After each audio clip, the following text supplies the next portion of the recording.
محمد وبارك وسلم. اللهم صل على سيدنا محمد وعلى آل سيدنا محمد وبارك وسلم. اللهم صل على سيدنا محمد وعلى آل سيدنا محمد وبارك وسلم. آج مختصر طور پر بڑی اہم بات میں نے عرض کرنی ہے جو ہم سب کی دلی تمنا اور سب سے بڑی تمنا ہے، اور وہ یہ ہے کہ ہر مرد اور ہر عورت کی یہ چاہت ہوتی ہے کہ مجھے مرتے وقت کلمہ نصیب ہو جائے، موت اچھی آ جائے، کلمے والی موت آ جائے. اور باقی اس سے بڑی سعادت کوئی ہے بھی نہیں. نبی کریم صلی اللہ علیہ وآلہ وسلم نے ارشاد فرمایا، من کان آخر کلامہ لا الہ الا اللہ دخل الجنہ. جس کا آخری کلام لا الہ الا اللہ ہوگا وہ سیدھا جنت میں جائے گا. تو کلمے والی موت نصیب ہو جانا یہ اللہ رب العزت کا بہت بڑا فضل ہے. چنانچہ ایک اصول ذہن میں رکھیں، انجام اچھا سب اچھا. کیا؟ انجام اچھا سب اچھا. نبی کریم صلی اللہ علیہ وسلم نے یہ بھی ارشاد فرمایا، انما الاعمال بالخواتیم، کہ اعمال کا دار و مدار کس پر ہے؟ خاتمے پر. جیسے ہم کہتے ہیں نا اعمال کا دار و مدار نیت پر ہے، یہ بھی حدیث ہے. تو یہ بھی حدیث ہی ہے کہ انما الاعمال بالخواتیم، اعمال کا دار و مدار جو ہے خاتمے پر ہے. خاتمہ اچھا سب اچھا. اس لیے دعائیں مانگا کرے، ایسا جب مجھے موت آئے تو جگہ بھی اچھی ہو، زمانہ بھی اچھا ہو، میری حالت بھی اچھی ہو. ایسی حالت میں موت آئے تو یہ بڑی سعادتیں ہوتی ہیں. دیکھیں کسی کو مدینہ میں موت آ جائے کتنی بڑی سعادت ہے، کسی کو نماز کی حالت میں موت آ جائے کتنی بڑی سعادت ہے، اور کسی کو رمضان شریف میں موت آ جائے تو کتنی بڑی سعادت ہے. میں ایک فتوے کی کتاب میں پڑھ رہا تھا کہ جو بندہ رمضان، توجہ سے سنیں گے میری بات، یہ موضوع بڑا اہم ہے.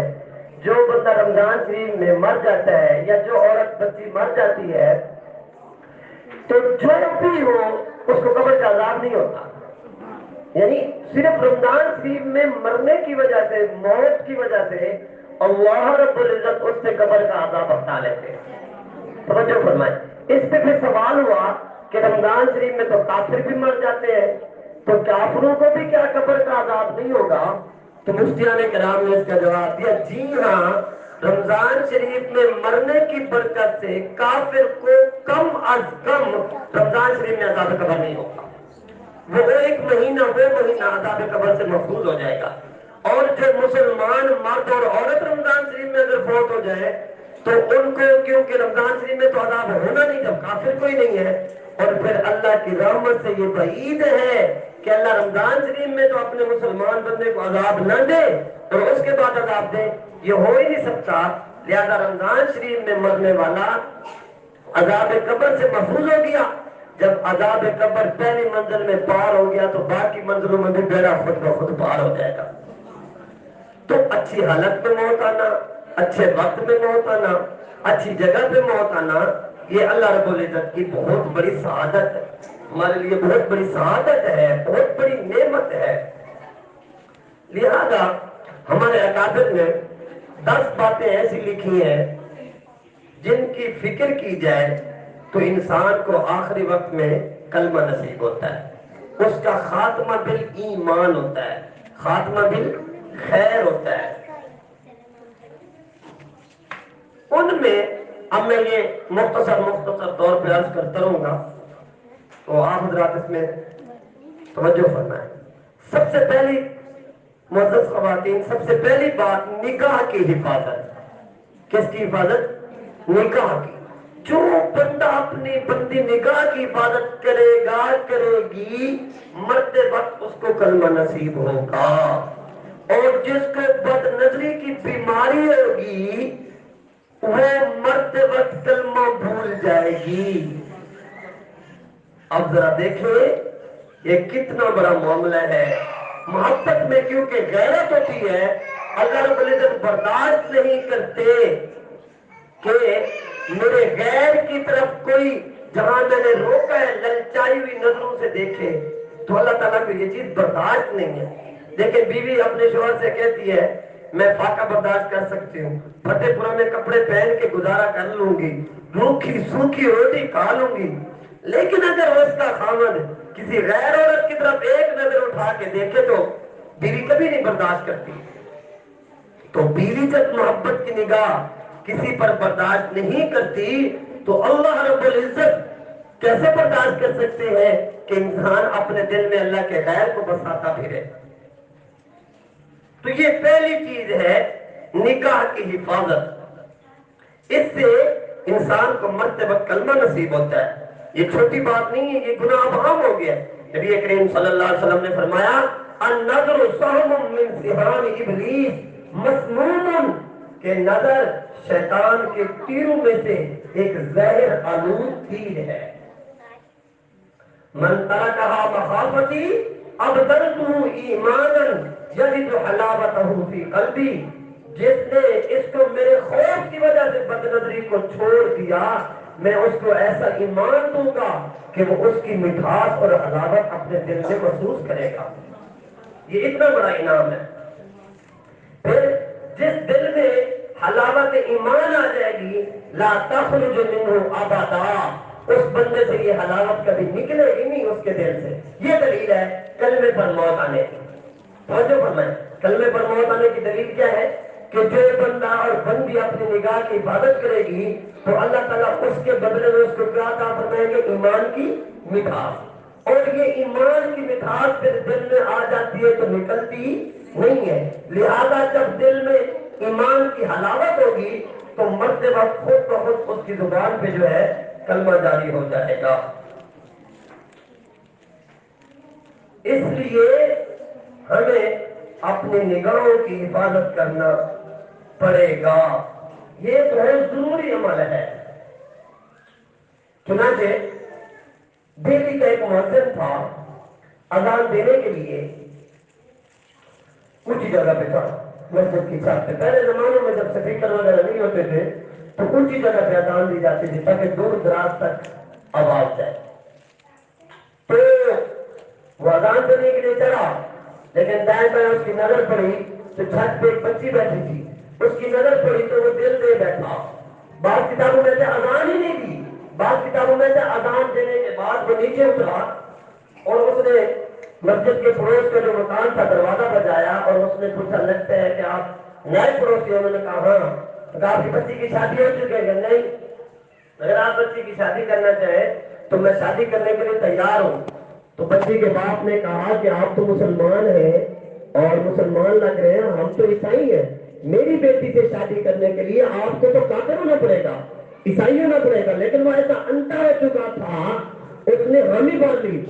اس کے باپ نے کہا بچی کے باپ نے آؤ چھت پہ میرے ساتھ چلو، میں اپنی بچی سے بات کرتا ہوں. ابھی سیڑھیاں چڑھنے ہی لگے تھے تو وہ مؤذن سر کے بل گرا اور وہیں پہ مر گیا اور اس ایمان سے محروم ہو گیا. دیکھیں ذرا غور کریں، چڑھا تو تھا اذان دینے کے لیے لیکن بد نظری کی نحوست دیکھے اترا تو ایمان سے خالی ہو گیا. اب مر گیا، نہ ایمان ملا، نہ ہی شادی ہوئی، نہ خدا ہی ملا، نہ وصال صنم، نہ ادھر کے رہے نہ ادھر کے رہے ہم.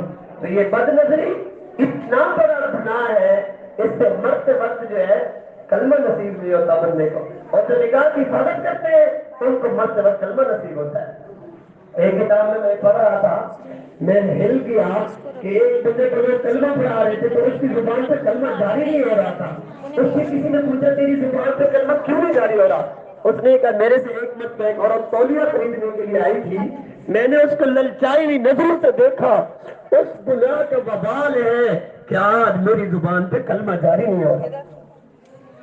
تو دیکھیں جو عورتیں پردہ نہیں کرتی یہ بد نظری ہے، یہ بد نظری ہے. بد نظری صرف یہی نہیں ہے کہ بازار میں جا رہے ہیں تو بد نظری کریں. جو بچیاں شریف پردہ نہیں کرتی تو یہ بد نظری ہے. اب کئی گھروں میں دیور سے پردہ نہیں ہے، حالانکہ حدیث مبارکہ میں آتے الحمو الموت، دیور موت ہے. کل مجھے ایک بابا جی بتانے لگے کہ ہم بیٹے کا رشتہ لے کر گئے، ایک جگہ عالمہ بچی تھی، انہوں نے ہمیں صرف یہ کہا کہ تمہیں شریف پردہ بچی کرے گی. ہم نے صرف اس وجہ سے رشتہ ٹھکرا دیا. بتائیں تو جو بچیاں اور عورتیں خواتین حضرات شریف پردہ نہیں کرتی، یہ بد نظری ہے. صاحب زہر ہے، چاچی ہے، تائی اماں ہے، بھابھی ہے، ان سب سے پردہ ہے. یہ کزنیاں جو ہے ساری، ان سب سے پردہ ہے، کزنوں سے پردہ ہے. تو جو اپنے شوہر کے بھتیجوں سے پردہ نہیں کرتی، شوہر کے بھانجوں سے پردہ نہیں کرتی، اپنے دیوروں سے پردہ نہیں کرتی، یہ بھی بد نظری ہے. موبائل پہ تصویر دیکھنا یہ بھی بد نظری ہے. اور کئی عورتیں تو طویل کرتی ہیں بد نظری کہ موبائل پہ کوئی اپنے استادوں کو دیکھتی ہے، کوئی اپنے مرشد کو دیکھتی ہے، یہ بھی بد نظری ہے. جی ہاں، جس کو بد نظری کی عادت ہوگی اس کو مرتے وقت کلمہ نصیب نہیں ہوگا. اگر ہم چاہتے ہیں کہ ہمیں مرتے وقت کلمہ نصیب ہو جائے تو سب سے پہلا عمل مختصر طور پر یہ ہے کہ ہم اپنی نگاہوں کی کیا کریں؟ حفاظت کریں، اپنی نگاہوں کو کنٹرول کریں. اس لیے مکمل شریف پردہ کریں. اللہ رب العزت نے مرد اور عورت دونوں کو حکم دیا، قُل لِّلْمُؤْمِنِينَ يَغُضُّوا مِنْ أَبْصَارِهِمْ وَيَحْفَظُوا فُرُوجَهُمْ. آپ مسلمان مردوں سے کہہ دیجئے اپنی آنکھوں کو جھکائیں اور اپنی عزتوں کی حفاظت کریں. وَقُل لِّلْمُؤْمِنَاتِ يَغْضُضْنَ مِنْ أَبْصَارِهِنَّ وَيَحْفَظْنَ فُرُوجَهُنَّ. اور آپ مومن ایمان والی عورتوں سے بھی کہہ دیجئے کہ وہ اپنی نگاہوں کو جھکائیں اور اپنے ناموس اور عزت کی حفاظت کریں. کئی عورتوں کو یہ دھوکہ لگ جاتا ہے، وہ کہتی ہیں عورتیں مرد کو دیکھ لیں تو خیر ہے. وہ کبھی بعض اوقات اپنے استاد کو، مرشد کو، شیخ کو دیکھنے کی کوشش کرتی ہے، سراسر حرام ہے، یہ برابر کا جرم ہے. کل مجھے ایک بھائی کہنے لگے مفتی صاحب میں اپنی داڑھی پہ کالا خضاب لگا لوں؟ میں نے کہا نہیں، یہ تو گناہ ہے. میں نے کہا یہ بعض کتابوں میں بیوی کو خوش کرنے کے لیے اس میں ہلکی یعنی کہ کراہت ہے، لیکن کراہت ہے. وہ کہتے ہیں نہیں بیوی کو مسئلہ نہیں ہے. بیوی یہ کہتی ہے گلی کی عورتیں دیکھتی ہیں تو کہتی ہیں تمہارا شوہر بوڑھا ہو گیا. لو جی، باجی کے میاں کو گلی کی عورتیں دیکھتی ہے. وہ اس کی بیوی عالمہ تھی جس بھائی نے میرے سے مسئلہ پوچھا، یہ اس وجہ سے میں کہہ رہا ہوں. تو یہ غلط بات ہے. سنیے اور دل کے کانوں سے سنیں. نبی کریم صلی اللہ علیہ وسلم تشریف فرما تھے، آپ کے ساتھ آپ کی 2 بیویاں موجود تھیں. اتنے میں حضرت عبداللہ بن ام مکتوم رضی اللہ تعالیٰ تشریف لائے جو نبینا صحابی تھے. آپ صلی اللہ علیہ وسلم نے اپنی دونوں بیویوں سے فرمایا احتجبا من، تم دونوں اس سے پردہ کرو. کیا کرو؟ پردہ کرو. وہ آگے سے دونوں حضرات کہنے لگی اے اللہ کے نبی صلی اللہ علیہ وسلم الیس هو اعمی لا یبصرنا، کیا وہ نبینا نہیں ہے؟ وہ تو ہمیں نہیں دیکھتے، یعنی وہ تو ہمیں نہیں دیکھ رہے تو ہم دیکھ رہی ہیں. تو آج کل کی عورتیں ایسے کہتی ہیں وہ ہمیں نہ دیکھے ہم دیکھ لیں، کبھی کھڑکی میں سے، کبھی کہاں سے، کبھی کہاں سے.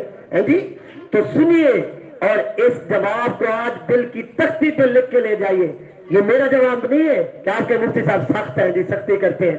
اور دین کا جو دین کے پر عمل کرے یہ سختی نہیں ہے. نبی کریم صلی اللہ علیہ وسلم جو سب سے زیادہ رحمت للعالمین، نرم، شفیق، مہربان ہے، وہ اپنی 2 بیویوں سے فرما رہے ہیں جو پاکیزہ ہیں. افعم یوانی انتما، کیا تم دونوں اندھی ہو؟ یہ لفظ ہے. جی ہاں، ہماری عالمہ بچیاں جو ہے ملمات جو ہے، یہ حدیث میں عربی پڑھ رہا ہوں، ایسے تھوڑا کہہ رہا ہوں، اس کو سمجھے. افعم یوانی انتما، کیا تم دونوں اندھی ہو؟ الستما تبصرانی، کیا تم دونوں اس کو دیکھ نہیں رہی؟ لہذا یہ جواب کہ وہ نبینا ہے ہمیں نہیں دیکھ رہے، تو یہ جواب صحیح نہیں ہے. تمہیں چاہیے کہ تم پردہ کرو. لہذا شیخ ہو، مرشد ہو، استاد ہو، بابا ہو، تایا ابو ہو، کوئی ہو، اپنا حقیقی نہیں، اپنے حقیقی سے تو نہیں، یہ شوہر کی بات چل رہی ہے، ان سے پردہ ہے. بہرحال مختصر کرتے ہیں اگلا عمل. تو یہ سب سے پہلا عمل ہے کیا؟ نگاہ کی حفاظت. اس سے مرتے وقت انسان کو کیا نصیب ہوتا ہے؟ کلمہ نصیب ہوتا ہے، کلمے والی موت نصیب ہوتی ہے. اور دلیل حدیث مبارکہ سے کہ جو نظر کی حفاظت کرے گا اس کو حلاوت ایمان نصیب ہو جائے گی، اور جس کو ایمان کی حلاوت نصیب ہو جاتی ہے وہ کبھی اس کے دل سے نکلتی نہیں ہے. جب دل میں حلاوت ایمان ہوگی تو مرتے وقت خود بخود زبان پہ کلمہ جاری ہو جائے گا. دوسرا عمل مسواک کی پابندی. مسواک کی پابندی، باقاعدگی سے مسواک کریں. عورتیں بعض اوقات نہیں کرتی. اگر عورتوں کے مسوڑے اور دانت مضبوط ہوں تو ٹوٹنے کا خطرہ نہ ہو تو ان کے لیے بھی مسواک کرنا سنت ہے، اور ان کو بھی وہی فوائد حاصل ہوتے ہیں جو مردوں کو ہوتے ہیں. دیکھیں، آپ نے ایک نماز پڑھی بغیر مسواک کے اور ایک نماز پڑھی مسواک کے ساتھ، تو مسواک والی ایک نماز بغیر مسواک والی 70 نمازوں سے افضل ہے. کتنی نمازوں سے افضل ہے؟ 70 نمازوں سے. اب آپ اندازہ لگائیں تو 70 نمازوں سے افضل نماز بن جاتی ہے صرف کیا کرنے سے؟ مسواک کرنے سے. لہذا اس کی پابندی کریں. نبی کریم صلی اللہ علیہ وآلہ وسلم نے فرمایا لولا ان اشق علی امتی لامرتهم بالسواک. اگر مجھے اپنی امت پر مشقت کا خطرہ نہ ہوتا تو میں ان کے لیے مسواک کو لازم قرار دے دیتا. میں ان کو حکم کرتا کہ تم مسواک کی پابندی کرو. دیکھیں نبی کریم صلی اللہ علیہ وسلم کتنی مسواک کی پابندی کیا کرتے تھے. امی عائشہ صدیقہ رضی اللہ تعالیٰ عنہ فرماتی ہے نبی کریم صلی اللہ علیہ وسلم کا آخری وقت تھا، مرض الموت میں تھے. میرے بھائی عبد الرحمن بن ابی بکر رضی اللہ تعالیٰ عنہ مسواک لے کر آئے. ان کے ہاتھ میں مسواک تھی. نبی کریم صلی اللہ علیہ وسلم نے محبت کی نظر سے مسواک کو دیکھنا شروع فرما دیا اور دیکھتے ہی رہے. میں سمجھ گئی کہ اللہ کے نبی صلی اللہ علیہ وسلم مسواک کرنا چاہتے ہیں، تو میں نے اپنے بھائی سے مسواک لیا اور میں نے اس مسواک کو نرم کیا، کیونکہ نبی پاک صلی اللہ علیہ وسلم کے اندر اتنی بھی اس وقت طاقت نہیں تھی کہ آپ مسواک کو نرم کر سکے، اتنی نقاہت اور کمزوری ضعف تھا. تو میں نے مسواک کو نرم کیا تو نبی کریم صلی اللہ علیہ وسلم کو وہ مسواک میں نے کرنے کے لیے دیا تو آپ صلی اللہ علیہ وسلم نے ایسے مسواک کیا جیسے صحت مند مسواک کرتے ہیں. اس بیمار مرض الموت میں بھی نبی کریم صلی اللہ علیہ وسلم نے مسواک کی پابندی کی. دلیل کیا ہے؟ صاف ہے، بندے کے ذہن میں آ سکتا ہے نہ فرض ہے نہ واجب ہے نہ کریں گناہ نہیں ہے جی، تو اتنا بڑا فائدہ، اتنا بڑا انعام کہ مرتے وقت کلمہ نصیب ہوگا. میں ہر عمل کے ساتھ دلیل دوں گا تاکہ علم والے حضرات بھی میری بات کو سمجھ سکے. توجہ فرمائیں، حدیث مبارکہ میں ہے السواک مطہرۃ للفم ومرضات للرب، کہ مسواک جو ہے منہ کو صاف کرنے کا ذریعہ ہے اور رب کو راضی کرنے والی ہے. مرضاتن پڑھے تو راضی کر، مرضاتن پڑھے تو اللہ کی رضا کا آلہ اور ذریعہ ہے. تو جب اللہ راضی ہوں گے تو بتائیں مرتے وقت کلمہ نصیب ہوگا کہ نہیں ہوگا؟ مرتے وقت خود بخود کیا ہوگا؟ کلمہ نصیب ہوتا. تو مسواک کی پابندی کریں. آج کے اس محفل میں سب خواتین حضرات یہ عہد کریں کہ ہم مسواک کی پابندی کریں گے. تو میرے گھر میں الحمدللہ تحدیث بن نعمت کے طور پر عرض کرو، میرا الگ مسواک ہے، میرے گھر والوں کا الگ مسواک ہے، وہ مسواک کرتے ہیں. تو مسواک کی پابندی کریں. مسجد میں نے الگ مسواک رکھا ہوا ہے. تو مسواک کی پابندی کرنے سے انسان کو مرتے وقت کلمہ نصیب ہوتا ہے. اچھا، آپ کو خوبصورت بات عرض کرتے ہیں، بہت پیاری بات ہے. رشک کہتا ہے حکم ہے کہ جب ہم دیکھیں کہ کسی کی موت کا وقت قریب ہے نا تو اس کو کلمے کی تلقین کریں. اس کو کیا کریں؟ کلمے کی تلقین کریں، یعنی اس کے سامنے کلمہ پڑھنا شروع کر دیں تاکہ اس کو یاد آ جائے، وہ بھی کلمہ پڑھے. اس کو کہتے ہیں تذکیر، تلقین. کلمے کی تلقین اس کو کہنا نہیں ہے، پتہ نہیں وہ بیچارہ کس حال میں یا بیچاری عورت کس حالت میں ہے، صرف ہم نے پڑھنا ہے تاکہ ہم اس کو یاد دہانی کریں. لیکن مسواک کرنے والا کتنا خوش نصیب ہے. اللہ اکبر کبیرہ. مسواک کرنے والے کے بندے کے بارے میں، مسواک کرنے والی بندی عورت کے بارے میں جب اہتمام سے مسواک کرتی ہے، جب اس کی موت کا وقت قریب آتا ہے تو فرشتے آتے ہیں، حضرت عزرائیل علیہ السلام آتے ہیں، سب سے پہلے اس کے پاس سے شیطان کو بھگا دیتے ہیں. کیونکہ جو بھی بندہ بندی مرنے لگتا ہے نا شیطان آ جاتا ہے. بڑے سے بڑا ولی بھی مرنے لگے نا شیطان آ جاتا ہے. شیطان کبھی مایوس نہیں ہوتا کسی بھی بندے اور بندی سے. وہ کہتا ہے شاید میرا دور چل جائے، وہ موت کے وقت بھی آ جاتا ہے. ہمارے مرشد عالم رحمۃ اللہ علیہ کے بارے میں حضرت جی دامت برکات میں نے خود فرمایا کہ آخری وقت تو اپنے بڑے بیٹے سے فرمایا قاسمی ڈنڈا اٹھاؤ اور شیطان کو یہاں سے بھگاؤ، تو شیطان آ جاتا ہے۔ تو جب حضرت حضر علیہ الصلوۃ والسلام آتے ہیں نا، سب سے پہلے شیطان کو اس بندے اور بندی کے پاس سے ہٹا دیتے ہیں، پھر فرشتے ہی اس بندے اور بندی کو کہتے تو کلمہ پڑھ لے میں آ گیا ہوں، سبحان اللہ، تو کلمہ پڑھ لے میں آ گیا ہوں۔ تو مسواک کی پابندی کرنے والے بندے اور بندی کو کلمے کی یاد کون دلاتے ہیں؟ فرشتے بھی یاد دلاتے ہیں۔ من منافعہ تذکیر الشہادت عند الموت، مسواک کے 70 سے زائد فائدے ہیں، ان میں سے ادنا فائدہ یہ ہے کہ انسان کا منہ صاف ہو جاتا ہے، اور سب سے اعلیٰ فائدہ یہ ہے تذکیر الشہادت عند الموت کہ انسان کو موت کے وقت کلمہ یاد آ جاتا ہے۔ یہ کتنے عمل ہو گئے؟ 2۔ نمبر 1 نظر کی حفاظت کرنا، اور نمبر 2 مسواک کی کیا کرنا؟ پابندی کرنا۔ تیسرا عمل جس سے جو ہے انسان کو مرتے وقت کلمہ نصیب ہوتا ہے، اور یہ سب سے بڑی نعمت ہے، اس بات کو ضرور ذہن میں رکھیں۔ زندگی جیسی کیسی بھی گزر گئی، کوشش یہی کریں، ارمان بھی یہی رکھیں، ہمت بھی کریں، نیک بھی بنے، لیکن زندگی جیسی کیسی بھی ہوئی، مرتے وقت کلمہ نصیب ہو گیا تو بیڑا پار ہو گیا، کیونکہ نبی پاک صلی اللہ علیہ وسلم کا یہ فیصلہ ہے، من کان آخر کلامی لا الہ الا اللہ دخل الجنہ۔ تیسرا عمل شکر ادا کرنا۔ کیا کرنا؟ شکر کرنا۔ جو بندہ اپنے ایمان پر شکر کرتا رہے گا تو اللہ رب العزت اس کو مرتے وقت کیا کریں گے؟ کلمے کی دولت عطا فرمائیں۔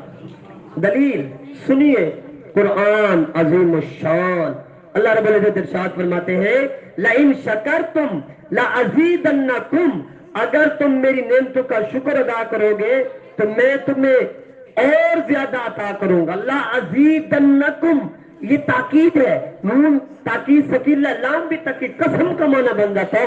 اللہ فرماتے ہیں میں تمہیں ضرور ضرور اضافہ کروں گا۔ تو دیکھیں جب ہم ایمان کی توفیق اللہ نے عطا فرمائی ہے، اس پر ہم شکر کریں گے تو ایمان میں اضافہ ہوگا، ایمان مضبوط سے اثبت ہوتا جائے گا، اور جتنا ایمان مضبوط ہوگا اتنا ہی مرتے وقت بندے کو کیا ہوگا؟ کلمہ نصیب ہوگا۔ اس لیے صبح و شام یہ دعا ضرور پڑھ لیا کرے، یاد ہو جائے تو بہت اچھا، نہ یاد ہو تو ترجمہ ہی سے رضیت باللہ ربا وبمحمد صلی اللہ علیہ وآلہ وسلم نبیہ وبالاسلام دینا۔ بعض جگہ یوں بھی ہے رضیت باللہ رب وبالاسلام دینا وبمحمد صلی اللہ علیہ وآلہ وسلم نبیہ۔ میں راضی ہوں، میں خوش ہوں، میں شکر ادا کرتا ہوں کہ اللہ میرا رب ہے اور اسلام میرا دین ہے اور محمد صلی اللہ علیہ وآلہ وسلم میرے نبی ہیں۔ تو جتنا زیادہ شکر ادا کرتے جائیں گے اتنا زیادہ ایمان مضبوط ہوگا۔ ہم شکر نہیں کرتے، دینی اور دنیاوی کوئی بھی نعمت ہو تو اس پر کیا کریں؟ شکر، الحمدللہ کہنے کی عادت ڈالیں۔ دیکھیں نبی پاک صلی اللہ علیہ وسلم کی مصنون دعاؤں میں دیکھیں کہ کتنا شکر ہے۔ کھانا کھانے کے بعد کی کیا دعا ہے؟ الحمدللہ الذی اطعمنا وسقانا وجعلنا من المسلمین۔ شکر ادا کیا کہ نہیں؟ الحمدللہ۔ نیند سے بیدار ہونے کی دعا کیا ہے؟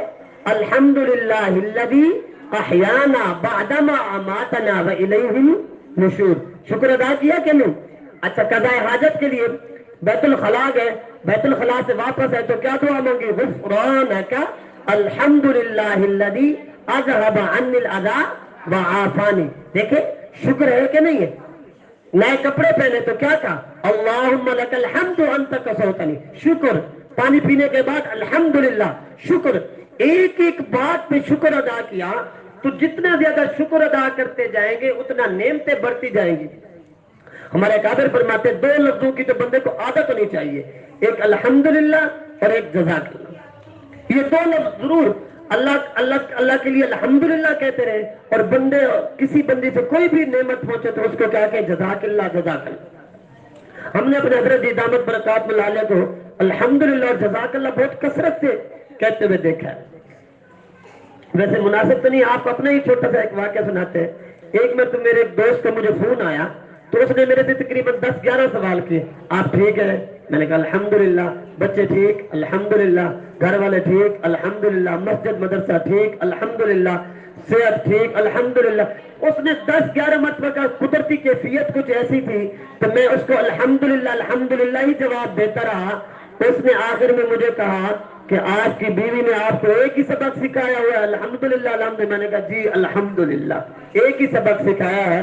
تو الحمدللہ جتنا زیادہ شکر ادا کرتے جائیں گے اتنا ہی ایمان مضبوط ہوتا جائے گا، اضافہ ہوتا جائے گا، اور مرتے وقت انسان کو پھر کیا ہوتا ہے؟ کلمہ نصیب ہوتا ہے۔ یہ کتنے عمل ہو گئے جی؟ نمبر 1 نظر کی حفاظت، نمبر 2 مسواک کی پابندی، اور نمبر 3 شکر ادا کرنا۔ چوتھا عمل جس سے مرتے وقت انسان کو کلمہ نصیب ہوتا ہے، صدقہ کرنا۔ کیا کرنا؟ صدقہ کرنا۔ اس سے انسان کو مرتے وقت کلمہ نصیب ہوتا ہے۔ دلیل کیا ہے؟ دلیل یہ حدیث مبارکہ ہے، نبی کریم صلی اللہ علیہ وآلہ وسلم نے ارشاد فرمایا ان الصدقۃ لتطفئ غضب الرب وتدفع میتۃ السوء، کہ صدقہ جو ہے اللہ کے غضب کو بجھا دیتا ہے اور بری موت کو دفع کرتا ہے۔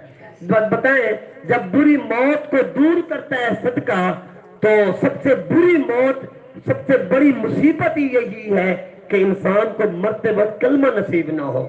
اور صدقہ ایک ایسا عمل ہے کہ اس سے جو ہے کرنے سے مرتے وقت انسان کو کیا نصیب ہوتا ہے؟ کلمہ نصیب۔ اور صدقہ بڑی عجیب چیز ہے، اس کے عجیب فضائل ہے، کیونکہ میرے جمعے میں بھی یہ موضوع چل رہا ہے، اس جمعے میرا تھا صدقے کا موضوع، تو بڑی عجیب میں نے اس کے برکتیں دیکھیں۔ توجہ کریں گے تو انشاءاللہ بات سمجھ میں آئے گی، بھرپور توجہ فرمائیں۔ صدقہ سب سے پہلے انسان کی زندگی میں برکت دیتا ہے۔ اِنَّ صَدَقَةَ الْمُسْلِمِ تَزِيدُ فِي الْعُمُرِ، کہ مسلمان کا صدقہ کرنا جو ہے یہ اس کی زندگی میں کیا کرتا ہے؟ برکت دیتا ہے، بیماریوں سے بندہ بچ جاتا ہے۔ ایک حدیث مبارکہ میں آتا ہے تم اپنے بیماروں کا علاج جو ہے صدقے سے کے ذریعے سے کیا کرو، اس لیے کہ صدقے میں شفا ہے۔ ایک حدیث مبارکہ میں آتا ہے الصدقۃ رد البلاء، صدقہ جو ہے بلاؤں کو کیا کرتا ہے؟ ٹالتا ہے، دور کر دیتا ہے۔ تو صدقہ زندگی میں بھی برکت دیتا ہے، بیماریوں کو دور کرتا ہے، اور مرتے وقت اس کی وجہ سے انسان کو کیا ہوتا ہے؟ کلمہ نصیب ہوتا ہے۔ جیسے یہ حدیث مبارکہ میں آیا وَتَدْفَعُ مِيتَةَ السُّوءِ، کہ بری موت کو کیا کرتا ہے؟ دور کرتا ہے۔ اگلی بات، صدقہ جو ہے قبر میں اے سی لگ جاتا ہے، صدقہ کرنے سے قبر میں کیا لگ جاتا ہے؟ اے سی لگ جاتا ہے۔ چنانچہ حدیث مبارکہ میں آتا ہے کہ صدقہ جو ہے قبر کی گرمی کو ٹھنڈا کر دیتا ہے اور نیکیوں میں اضافہ کرتا ہے۔ بہشتی زیور جلد اول کے اندر کتاب و زکوٰۃ کے اندر یہ حدیث نقل کی گئی کہ صدقہ جو ہے قبر کی گرمی کو کیا کر دیتا ہے؟ ٹھنڈا کرتا ہے۔ تو قبر میں اے سی لگ جاتا ہے، تو زندگی میں برکت، بیماری دور، موت کے وقت کلمہ نصیب ہو گیا، قبر میں بھی ٹھنڈک نصیب ہوگی۔ اگلا صدقے کا فائدہ دیکھیں، قیامت کے دن، حشر کے دن صدقہ جو ہے سایہ بن جاتا ہے۔ صدقہ کیا بن جاتا ہے جی؟ سایہ بن جاتا ہے۔ قیامت کے دن کتنی گرمی ہوگی اندازہ لگائے، آج کی کیا گرمی ہے، قیامت کے دن کی گرمی سورج ایک نیزے کے برابر ہوگا۔ حدیث مبارکہ میں آتا ہے کوئی اپنے ٹخنوں تک پسینے میں ڈوبا ہوا ہوگا، کوئی گھٹنوں تک، کوئی ناف تک، کوئی سینے تک، کوئی سالم کا سالم اپنے ہی پسینے میں ڈوبا ہوا ہوگا۔ اس وقت کام کیا چیز آئے گی؟ نبی کریم صلی اللہ علیہ وسلم کی حدیث مبارکہ ہے ان ظل المؤمن یوم القیامت صدقتہ، کہ مسلمان کا صدقہ جو ہے قیامت کے دن اس کا سایہ ہوگا۔ تو یہ انسان کا کے لیے صدقہ جو ہے سایہ کا سبب بنتا ہے۔ اب دیکھیں زندگی میں برکت، بیماری دور، موت کے وقت کلمہ نصیب، قبر بھی ٹھنڈی ہو گئی، اور قیامت کے دن صدقے کا کیا ہو گیا؟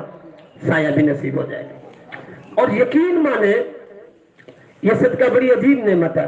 حضرت عمر رضی اللہ عنہ فرماتے ہیں مجھے یہ بات بتلائی گئی کہ نیکیوں نے آپس میں مقابلہ کیا، ایک نیکی کہنے لگی میں بڑی اچھی، دوسری نیکی کہنے لگی میں سب سے زیادہ، تو صدقے نے کہا چپ کر جاؤ، انا افضلکم، میں تم میں سب سے زیادہ افضل ہوں۔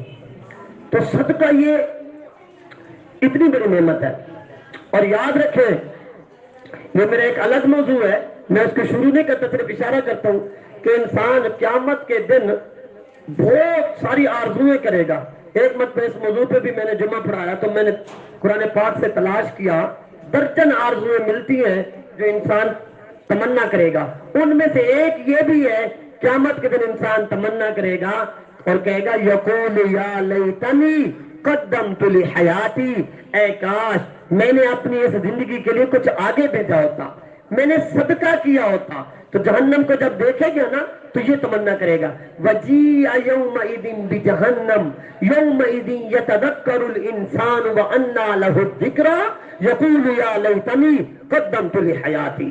تو آج ہمارے پاس وقت ہے، ہم اپنی اس تمنا کو پورا کر سکتے ہیں، اس آرزو کو مٹا سکتے ہیں، اور اس کی برکت سے ہمارے عنوان کے مطابق ہمیں مرتے وقت کلمہ نصیب ہوگا۔ اچھا، صدقے کے بارے میں اگلی مزے کی بات یہ سمجھے، کوئی بھی مرنے والا بندہ جو ہے، مرنے والی عورت مرتے وقت، اس وقت ہر بندہ جو ہے صدقے کی تمنا کرتا ہے۔ یہ تو میں نے جو آیت ابھی پڑھی نا وہ ہے قیامت کے دن کی، یہ اب جو اگلی بات عرض کر رہا ہوں یہ موت کے وقت کی، جب بندے کو جنت جہنم فرشتے نظر آنے شروع ہو جاتے ہیں نا تو اس وقت بندہ ایک تمنا کرتا ہے کہ اے اللہ مجھے تھوڑی سی مہلت مل جاتی، میں صدقہ کر لیتا اور میں نیک بن جاتا۔ دلیل قرآن عظیم الشان، دیکھیں اللہ تعالیٰ فرماتے ہیں وَأَنفِقُوا مِمَّا رَزَقْنَاكُمْ مِن قَبْلِ أَن يَأْتِيَ أَحَدَكُمُ الْمَوْتُ، اور تم خرچ کرو اس میں سے جو ہم نے تمہیں رزق دیا ہے اس سے پہلے کہ تم میں سے کسی کی موت کے وقت قریب آ جائے، فَيَقُولَ رَبِّ لَوْلَا أَخَّرْتَنِي، پھر وہ کہ اے میرے رب کیوں نہ آپ نے مجھے تھوڑی سی مہلت دی، اگر آپ مجھے تھوڑی سی مہلت دے دیتے، إِلَىٰ أَجَلٍ قَرِيبٍ فَأَصَّدَّقَ، اے اللہ میں صدقہ کر لیتا، وَأَكُن مِّنَ الصَّالِحِينَ، اور میں نیک بن جاتا۔ یہ بڑا علمی نکتہ ہے، مرتے وقت یہ دو تمنائیں کر رہا ہے، کیا؟ فَأَصَّدَّقَ، میں کیا کر لیتا؟ صدقہ کر لیتا، وَأَكُن مِّنَ الصَّالِحِينَ، اور میں کیا بن جاتا؟ نیک بن جاتا۔ اب دیکھیں نماز کی تمنا نہیں کی، روزے کی تمنا نہیں کی، حج کی تمنا نہیں کی، قرآن پڑھنے کی تمنا نہیں کی، بڑی بڑی نیکیاں موجود ہیں نا جی، کسی نیکی کی تمنا نہیں کی، تمنا کرے گا تو کیا کرے گا؟ فَأَصَّدَّقَ، کہ میں کیا کر لیتا؟ صدقہ کر لیتا۔ اچھا آگے وَأَكُن مِّنَ الصَّالِحِينَ، اور میں نیک بن جاتا، تو میں نیک بننے میں صدقہ بھی آ جاتا ہے، نیک بننے میں ساری نیکیاں آ گئی، تو صدقے کو الگ طور پر خصوصیت کے ساتھ کیوں تذکرہ کیا گیا؟ مرنے والا صرف صدقے کی کیوں تمنا کرتا ہے، نماز کی کیوں نہیں کرتا، روزے کی کیوں نہیں کرتا، زکوٰۃ کی کیوں نہیں کرتا، کوئی اور نیکیاں ہیں؟ تو علماء نے نکتہ یہ لکھا، توجہ، علماء فرماتے ہیں اصل پتہ بات کیا ہے، مرنے والے کو کیونکہ آخرت کی چیزیں نظر آ رہی ہوتی ہیں، وہ صدقے کا ثواب دیکھتا ہے، اور صدقے کا ثواب سب سے زیادہ اس کو نظر آتا ہے، جب صدقے کا ثواب سب سے زیادہ نظر آتا ہے تو پھر وہ تمنا کرتے ہیں اے میرے رب آپ مجھے تھوڑی سی مہلت دے دیتے، فَأَصَّدَّقَ، میں صدقہ کر لیتا، وَأَكُن مِّنَ الصَّالِحِينَ، اور میں نیک بنتا۔ تو یہ کون سا عمل ہے جس سے مرتے وقت انسان کو کلمہ نصیب ہوتا ہے؟ چوتھا عمل، اور اس کا کیا عنوان ہے؟ کیا کرنا؟ صدقہ کرنا۔ اچھا اب یہاں ایک مسئلہ یہ بھی ہے، یہ ذہن بن گیا، ہم لوگوں کا مزاج بن گیا ہے کہ صدقہ کرنا تو جی یہ تو مالدار لوگوں کا کام ہے، غریبوں کا کام نہیں۔ نہیں، اصل مزہ تو غریب کے صدقہ کرنے میں ہے، مالدار کے صدقہ کرنے میں اتنا مزہ نہیں ہے جتنا غریب کے صدقہ کرنے میں مزہ۔ کیوں؟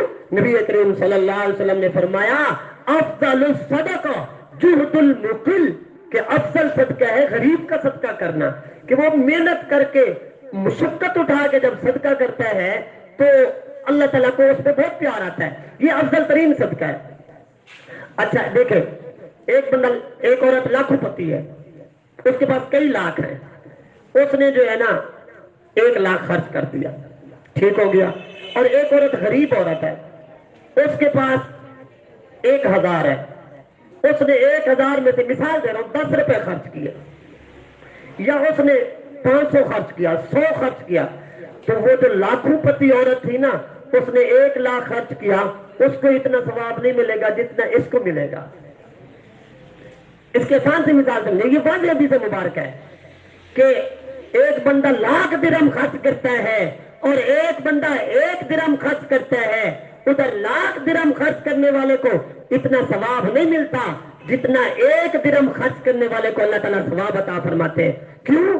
اس کی وجہ یہ ہے کہ دیکھیں، ایک بندے کے پاس تھے ہی 2 درہم، اس نے 1 درہم خرچ کیا تو اس نے آدھا مال خرچ کر دیا نا، تو اس کو آدھا مال خرچ کرنے کا ثواب ملا، اور اس کے پاس تو کئی لاکھ تھے، اس نے 1 لاکھ خرچ کر دیا، اس کے مال کا وہ نہ نصف ہے نہ وہ تہائی ہے، اس لیے اس کو اتنا ثواب نہیں ملتا جتنا جو ہے اس تھوڑا خرچ کرنے والے کو ثواب ملتا ہے۔ کیونکہ اللہ تعالیٰ، معزز خواتین، اللہ تعالیٰ جو ہے مال کو نہیں دیکھتے، اللہ تعالیٰ تو دل کی نیت اور دل کے جذبے کو دیکھتے ہیں، اسی پہ فیصلے ہوتے ہیں۔ اس لیے یہ ٹینشن نہیں ہے کہ میں روپیہ خرچ کروں، 10 روپے خرچ کروں، تو یہ نہیں، اللہ تعالیٰ صدقے میں قلیل کثیر کو دیکھتے ہی نہیں ہے۔ نبی کریم صلی اللہ علیہ وسلم نے واضح لفظوں میں ارشاد فرمایا، اس لیے صدقہ کرنے سے کوئی عاجز نہیں ہے۔ فرمایا اتقوا النار ولو بشق تمرہ، تم جہنم کی آگ سے بچو اگر کہ کھجور کے ایک ٹکڑے کے ساتھ کیوں نہ۔ اب پتہ ہے کھجور کا ایک ٹکڑا خرچ کرنا یہ کوئی مشکل ہے؟ اس سے انسان جہنم سے بچ جاتا ہے۔ تو یہ دیکھیں تو صحیح نا، صدقے کے کتنے فوائد ہیں۔ زیادہ پھر دوہرا رہا ہوں، زندگی میں برکت، بیماری سے دور، مرتے وقت کلمہ نصیب، قبر میں ایسی لگ گیا، محشر میں بھی سایہ نصیب ہو گیا، اور یہ حدیث آ گئی جہنم سے بھی بچ گیا۔ تو یہ ایک صدقہ اتنی بڑی نعمت ہے کہ اس سے انسان کو جو ہے اتنے فوائد نصیب ہوتے ہیں۔ اور عورتوں کو تو ویسے صدقہ زیادہ کرنا چاہیے۔ کیوں؟ یہ میرا فتویٰ ہے، میرے پر فتویٰ نہ لگانا۔ یہ پیارے آقا صلی اللہ علیہ وسلم نے فرمایا، یا معاشر النساء، اے عورتوں کی جماعت، تصدقنا، تم صدقہ کرو۔ کیوں؟ اس لیے کہ میں دیکھتا ہوں کہ جہنم میں جانے والی زیادہ عورتیں ہیں۔ تو انہوں نے عرض کیا، اللہ کے نبی صلی اللہ علیہ وسلم ہم کیوں جہنم میں زیادہ جانے والی ہیں؟ فرمایا تمہارے 2 جرم ایسے ہیں کہ جس کی وجہ سے تم جہنم میں زیادہ جاؤ گے۔ کیا؟ تکثرن اللعن وتکفرن العشیر، ایک تو تم لعن تان کثرت سے کرتی ہو، اور دوسرا شوہر کی ناشکری۔ تو یہ عورتوں کی عادت ہوتی ہے لعن تان کی، اپنے بیٹے کو بھی لعنتیں دینے شروع کر دے گی، کیونکہ عورتیں بیچاری ویسے بھی جو ہے نا کم عقل ہوتی ہیں، ان کو اگر غصہ آ جائے تو ظلمات بعضها فوق بعض۔ یہ بھی میرے پر فتویٰ نہ لگا دینا کہ مفتی صاحب نے ایسے، اپنی طرف سے نہیں کہہ رہا، یہ ساری میں حدیث بیان کر رہا ہوں کہ نبی کریم صلی اللہ علیہ وسلم نے فرمایا کہ عورتیں ناقصات العقل والدین ہوتی ہیں۔ تو عورتوں نے نبی پاک صلی اللہ علیہ وسلم سے سوال کر لیا کہ آپ ہمیں کیوں کہہ رہے ہیں ناقصات العقل والدین؟ فرمایا دیکھو تمہاری عقل اس لیے ناقص ہے کہ تمہاری گواہی 2 عورتوں کی گواہی 1 مرد کے برابر ہے، اس لیے جتنا مرد کو عقل ملی ہے گویا کہ عورت کو اس کی آدھی عقل ملی ہے۔ اور تمہارا دین یوں ناقص ہے کہ تمہارے اوپر کچھ ایام ایسے آتے ہیں کہ تم نماز بھی نہیں پڑھ سکتی، روزے بھی نہیں رکھ سکتی، تو عقل بھی ناقص، دین بھی ناقص، اور اوپر سے غصہ آ جائے توبہ الامان والحفیظ۔ تو لہذا لعن تان کثرت سے کرتی ہیں، شوہر کی ناشکری کرتی ہیں، تو فرمایا تم صدقہ کرو، یہ صدقہ جو ہے جہنم سے بچاؤ کا ذریعہ ہے۔ تو اس لیے جو ہے صدقہ دل کھول کر کیا کریں، اس میں جو ہے ذرا برابر جو ہے فکر نہ کیا کریں۔ اور اچھا بندہ سمجھتا ہے کہ میں غریب ہو جاؤں گا، نہیں، نبی کریم صلی اللہ علیہ وسلم نے فرمایا مجھے قسم ہے اس ذات کی جس کے قبضہ قدرت میں میری جان ہے، صدقہ کرنے سے مال بڑھتا ہے، گھٹتا نہیں ہے۔ اور اللہ تعالیٰ خود قرآن میں فرماتے ہیں کہ صدقہ کرنے سے مال بڑھتا ہے، یمحق اللہ الربا ویربی الصدقات، اللہ تعالیٰ سود کو مٹاتے ہیں اور صدقات کو بڑھاتے ہیں۔ یہ کون فرما رہے؟ اللہ تعالیٰ فرما رہے۔ اس لیے مالدار بننے کا بھی یہ آسان نسخہ ہے کہ انسان صدقہ کرے۔ میرا کیونکہ یہ مستقل موضوع نہیں ہے تو لہذا جو ہے اس پہ میں قدر تفصیل سے بات کی، مزید تفصیل نہیں جانا چاہتا، اور بھی اس میں کافی تفصیل ہے، تو لہذا اس میں آپ ہمارے اس مدرسے کو بھی یاد رکھیں، اس میں بھی خزانہ آخرت ہم نے رکھوایا ہے، اور اس مدرسے کے بھی ابھی کئی منصوبہ جات ہمارے باقی ہیں، تو اس کو بھی یاد رکھیں. یہ کتنے عمل ہو گئے؟ 4 نمبر. یہ یاد کریں اور جتنا ہو سکے ہر عمل کو اپنانے کی کوشش کریں. نگاہ کی حفاظت، نمبر 2 مسواک کی پابندی، اور نمبر 3 شکر ادا کرنا، اور نمبر 4 صدقہ کرنا. نمبر 5 پانچواں عمل صحبت اہل اللہ، نیک لوگوں کی صحبت اختیار کرنا، دینی ماحول میں آنا، دینی ماحول میں جڑنا. جیسے ماشاءاللہ اب آپ خواتین حضرات مدرسے میں تشریف لائی ہیں، تو یہ جو صحبتیں ہوتی ہیں نا، اس کا فائدہ انسان کو مرتے وقت پتہ چلتا ہے کہ انسان کی یہ جو بیٹھ یہاں آنے کی ادا ہوتی ہے نا، اللہ کو پیار آ جاتا ہے. اللہ فرماتے ہیں نیک تو نہ بن سکے، میرے نیکوں میں تو جاتے رہے، لہذا اب میں ان کو جو ہے بغیر کلمے کے موت دے دوں، ایسا نہیں ہو سکتا. تو انسان کو پھر مرتے وقت کلمہ نصیب ہوتا ہے. چنانچہ اللہ تعالیٰ ارشاد فرماتے ہیں یا ایھا الذین آمنوا اتقوا اللہ وکونوا مع الصادقین، اے ایمان والو اللہ سے ڈرو اور سچوں کے ساتھ ہو جاؤ. جو سچے ہیں ظاہر اور باطن ان کا ایک جیسا ہے، ان کے ساتھ ہو جاؤ. اب گارنٹی کیا ہے؟ یہ بھی حدیث سے دلیل دیں گے کہ مرتے وقت نیک لوگوں کے ساتھ ہم جڑے تو کیا ہمیں کلمہ نصیب ہوگی. اس کی کیا گارنٹی ہے؟ توجہ. پہلے ایک شعر کی وضاحت سنیں، پھر حدیث سے دلیل دیتے ہیں. ایک شعر ہے، حضرت مفتی شفیع صاحب رحمہ اللہ فرماتے ہیں کہ میں نے ایک شعر یہ پڑھا، یک زمانہ صحبت با اولیاء بہتر صد سالہ طاعت بیریا، کہ نیک لوگوں کی ایک لمحے کی صحبت جو ہے وہ 100 سال کی بغیر ریا والی عبادت سے بھی بہتر ہے. تو فرمانے لگے میرے ذہن میں یہ سوال پیدا ہوا کہ شاعر لوگ جو ہوتے ہیں نا، اکثر افراط اور تفرید کا شکار ہو جاتے ہیں، زیادتی کرتے ہیں، مبالغہ کرتے ہیں. تو مولانا روم رحمۃ اللہ علیہ نے لگتا ہے نا اس شعر میں مبالغہ کیا ہے. چلو ایسے کہہ دیتے نا کہ اللہ والوں کے ایک لمحے کی صحبت 100 سال کی عبادت سے بہتر ہے، تب بھی سمجھ میں آتا. ایک بندہ 100 سال عبادت کرے، ریاکاری بھی نہ کرے، بغیر ریا کے 100 سال عبادت کرے، اور ایک بندہ ایک لمحے کے لیے جو ہے کسی اللہ والے کی صحبت میں چلا جائے، تو یہ ایک لمحہ 100 سالہ عبادت 100 سالہ عبادت سے بہتر ہو گیا. تو فرماتے ہیں مجھے جب یہ اشکال ہوا تو میں اس اشکال کے حل کے لیے اپنے شیخ حضرت تھانوی رحمۃ اللہ علیہ، حضرت مولانا اشرف علی تھانوی رحمۃ اللہ علیہ کے پاس پہنچا. تو حضرت فرمانے لگے آپ کو اس میں افراط اور تفریط لگ رہا ہے، مبالغہ لگ رہا ہے کہ انہوں نے زیادہ بات کو بڑھا دیا. تو میں نے کہا جی ہاں. تو حضرت تھانوی رحمۃ اللہ نے کہا میں پڑھوں یہ شعر. حضرت مفتی شفیع صاحب رحمۃ اللہ علیہ فرماتے ہیں کہ میں نے کہا جی آپ پڑھیں. تو حضرت نے یوں شعر پڑھا، ذرا توجہ. یک زمانہ صحبت با اولیاء بہتر از لکھ سالہ طاعت بیریا. تو ادھر تھا 100، تو حضرت نے کیا کر دیا؟ لاکھ کر دیا.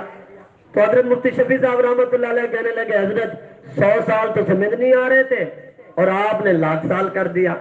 تو حضرت تھانوی رحمۃ اللہ علیہ نے فرمایا اچھا دیکھو بات سمجھو. آپ کوئی بندہ 100 سال تک عبادت کرتا رہے اور بغیر ریا کے کرتا رہے تو اس کو اپنے خاتمے کا یقین نہیں ہے.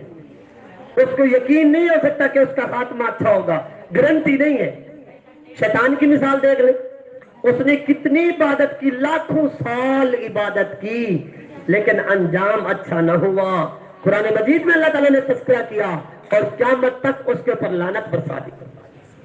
بلم باعور کا واقعہ قرآن پاک میں آتا ہے. بعض کتابوں میں 300 سال، بعض کتابوں میں 200 سال، بعض جگہ 400 سال کا بھی تذکرہ ہے. اس نے اتنی عبادت کی، مستجاب الدعوات بن گیا، لیکن اس سے کوئی ایسی غلطی سرزد ہو گئی، موسیٰ علیہ السلام کے خلاف بد دعا کرنے لگا.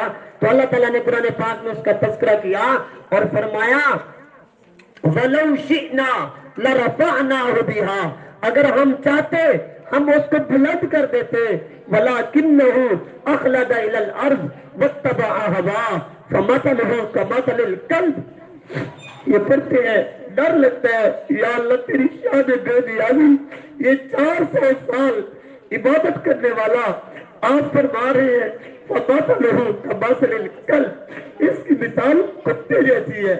ذرا توجہ کریں، دیکھیں اللہ کی شان بے نیازی دیکھیں، 400 سال عبادت کرنے والا اور اس کا تذکرہ اللہ تعالیٰ نے قرآن پاک میں یوں فرمایا، وَلَوْ شِئْنَا، اگر ہم چاہتے، لَرَفَعْنَاهُ بِهَا، ہم اس کو بلند کر دیتے، وَلَكِنَّهُ أَخْلَدَ إِلَى الْأَرْضِ، لیکن وہ زمین کی طرف مائل ہو گیا، لالچی بن گیا، وَاتَّبَعَ هَوَاهُ، اور اپنی خواہشات کے غلام بن گیا، اس کے پیچھے پڑ گیا، فَمَثَلُهُ كَمَثَلِ الْكَلْبِ، اس کی مثال کتے جیسی۔ یہ اللہ تعالیٰ کی شان بے نیازی دیکھیں، اللہ تعالیٰ کو کسی کی عبادت کی کوئی ضرورت نہیں، تو 400 سال کی عبادت کرنے کے باوجود انجام کیا ہوا؟ اللہ تعالیٰ نے رہتی دنیا تک ہمیشہ نبی کتاب میں اس کو کتا تک فرما دیا، کیا کیا نہ اپنے زود و طاعت پہ ناز تھا، کیا کیا نہ اپنے زود و طاعت پہ ناز تھا، بس دم نکل گیا جو سنا کے بے نیاز تھا۔ یہ 400 سال کی عبادت لاکھوں سال کی بھی عبادت ہو تو معزز خواتین، کلمے والی موت کی گارنٹی نہیں ہے، لیکن اللہ والوں کی صحبت کی برکت دیکھیں، اور ایک لمحہ ایک لحظہ بیٹھنے والا وہ بھی بدبخت نہیں ہو سکتا۔ چنانچہ حدیث مبارکہ میں آتے ہیں کہ مجلس سے ذکر لگی ہوئی تھی، تو کچھ لوگ ذکر کر رہے تھے، تو اللہ تعالیٰ نے فرشتوں کو بھیجا کہ جاؤ دیکھو میرے بندے کیا کر رہے ہیں۔ فرشتوں نے کہا اللہ آپ کو یاد کر رہے ہیں، آپ کو مانگ رہے ہیں، آپ سے آپ کی رضا مانگ رہے ہیں، جنت مانگ رہے ہیں۔ اللہ تعالیٰ نے فرمایا کہ بتاؤ انہوں نے جنت دیکھی ہے نہیں دیکھی؟ فرمایا یہ بتاؤ انہوں نے مجھے دیکھا کہ نہیں دیکھا؟ اور پھر بھی وہ مجھے میرے سے مانگ رہے ہیں، تم گواہ رہے نا، میں نے ان سب کو معاف کر دیا اور میں نے ان کی دعا قبول کر لی۔ تو وہ فرشتے کہتے ہیں اللہ ان میں ایک بندہ ایسا بھی تو ہے جو ذکر کے لیے نہیں آیا تھا، جو بیان سننے کے لیے نہیں آیا تھا، جو مجلس میں شریک ہونے کے لیے نہیں آیا تھا، وہ تو ویسے یہاں سے گزر رہا تھا، اپنے کسی کام کی غرض سے جا رہا تھا، تو اس نے دیکھا تو وہ ویسے ہی بیٹھ گیا، اللہ کیا وہ بھی بخشا جائے گا؟ فرمایا ہاں ہاں وہ بھی بخشا جائے گا۔ کیوں کہ یہ ایسی جگہ پہ آ گیا ہے، یہ یہاں آ گیا، یہاں کے بیٹھا، لا یشقا جلیسہم، جن کے ہم نشی کبھی بدبخت نہیں ہوا کرتے۔ یہ دیکھیں یہ اللہ والوں کی صحبت میں آنے والا اخلاص کے ساتھ نہیں آیا تھا، طلب کے ساتھ نہیں آیا تھا، محبت کے ساتھ نہیں آیا تھا، گھر سے یہ ارادہ لے کر بھی نہیں آیا تھا، وہ تو اپنے کام کے لیے نکلا تھا۔ اللہ والوں کی صحبت نصیب ہو گئی اور اللہ تعالیٰ نے اس کے لیے اعلان کر دیا لا یشقا جلیسہم، یہ ان کے ساتھ بیٹھنے والا کبھی بدبخت نہیں ہوگا۔ جب بیٹھنے والا بدبخت نہیں ہوگا مرتے وقت اس کو کلمہ نصیب ہوگا، کیونکہ کلمہ نصیب ہوگا تبھی تو وہ خوش بخت اور نیک بخت بنے گا۔ تو اللہ والوں کی ایک لمحے کی صحبت جو ہے یہ گارنٹی ہے اس بات کی کہ انسان کو جو ہے مرتے وقت کلمہ نصیب ہوتا ہے۔ نیک صحبت کی کیا شان ہے، نبی کریم صلی اللہ علیہ وسلم نے فرمایا کسی اللہ والے کے پاس بیٹھ جانا یہ ایسے ہی ہے کہ کسی خوشبو والے کے پاس بندہ بیٹھ جائے۔ اب جب خوشبو والے کے پاس بندہ بیٹھ جائے، دکان کے پاس عطر کی دکان پہ بیٹھ جائے، یا تو بندہ خوشبو خرید لے گا یا تو وہ ہدیہ کر دے گا، نہیں تو جتنی دیر بیٹھے رہیں گے کم از کم اتنی دیر خوشبو تو محسوس ہوتی رہے گی۔ اور بری صحبت میں بیٹھ جانا یہ ایسا ہی ہے جیسے بٹھی کے پاس بیٹھ جانا، یا تو کپڑے جسے بھی جل جائے گا، نہیں تو جتنی دیر بیٹھے رہیں گے اس کی تپش اور گرمی محسوس ہوتی رہے گی۔ تو یہ پانچواں عمل ہے صحبت اہل اللہ، نیک لوگوں کی جو ہے سنگت اختیار کرنا، اس سے بھی جو ہے مرتے وقت انسان کو کلمہ نصیب ہوگا۔ یہ آوازیں آ رہی ہیں عورتوں کی، میں دعا کروا دوں جی میں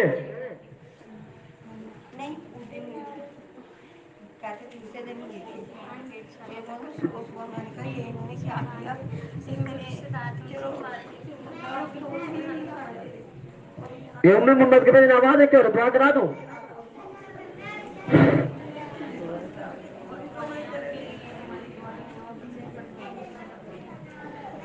جی تو یہ پانچواں عمل ہے صحبت اہل اللہ، نیک لوگوں کی سنگت اختیار کرنا، اس سے بھی جو ہے مرتے وقت انسان کو کلمہ نصیب ہوتا ہے۔ تو باجی کو بھیجنا آپ لوگ،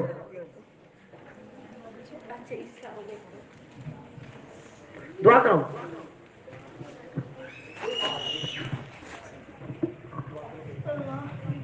نصیب ہو جاتی ہے، وہ ترقی کر جاتے ہیں۔ میں چنگیاں دے لڑ لگی میری جھولی وچ پھل پے، میں چنگیاں دے لڑ لگی میری جھولی وچ پھل پے، میں بریاں دے لڑ لگی میرے اگلے بھی دل پے۔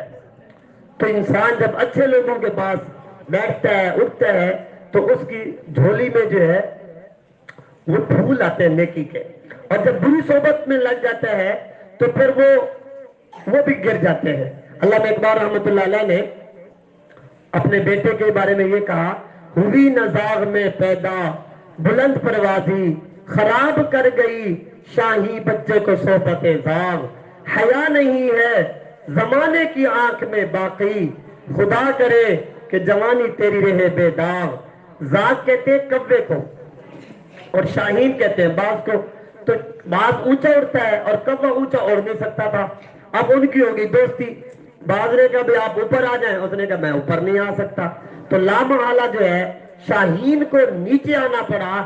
تو ایسا ہی ہے جب کسی اچھے کے ساتھ ہم سنگت اختیار کریں گے تو پھر ہم اونچا اڑنا شروع ہو جائیں گے، اور اگر کسی برے کے ساتھ صحبت اور سنگت ہوگی تو پھر جو پہلے بھی ہمارے پاس نیکی کا جذبہ ہوگا وہ ختم ہو جائے گا۔ جیسے باز کو نیچے آنا پڑا، پھر اسی طرح پھر انسان نیکی سے دور ہوتا چلا جاتا ہے۔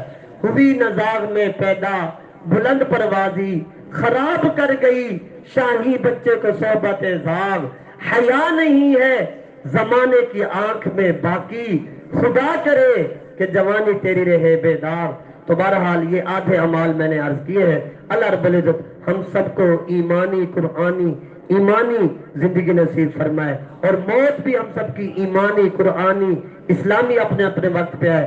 ہم سب کو اپنے اپنے وقت پہ جو ہے اللہ رب العزت کلمے اور ایمان والی موت نصیب فرمائے، ہمارا یہ مل بیٹھنا قبول فرمائے۔ وآخر دعوانا ان الحمدللہ رب العالمین۔ دعا کر سبحان ربی العلی الوہاب، اللہم صلی علی سیدنا محمد وعلی آل سیدنا محمد وبارک وسلم۔ یا اللہ ہمارے صغیرہ کبیرہ تمام گناہوں کو معاف فرما، خطاؤں سے درگزر فرما، عیبوں کی پردہ پوشی فرما۔ اے میرے مالک زندگی میں کبھی بھی بے سہارا نہ فرما، کبھی بھی بے آسرا نہ فرما۔ اے میرے مالک نفس اور شیطان کے حوالے نہ فرما۔ اے میرے مالک ہمارے حال پہ رحم فرما۔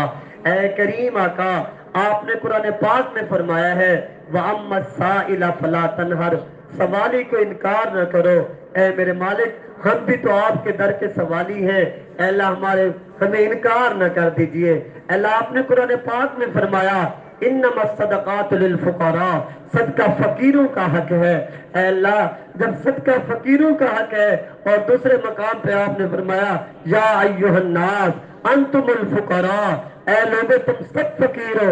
اے اللہ جب صدقہ فقیروں کا حق ہے اور ہم فقیر ہیں، اے اللہ ہمیں اپنی محبت کا صدقہ عطا فرما، اپنی رحمت کا صدقہ عطا فرما۔ اے اللہ نبی پاک صلی اللہ علیہ وسلم کی شفاعت صدقے میں عطا فرما۔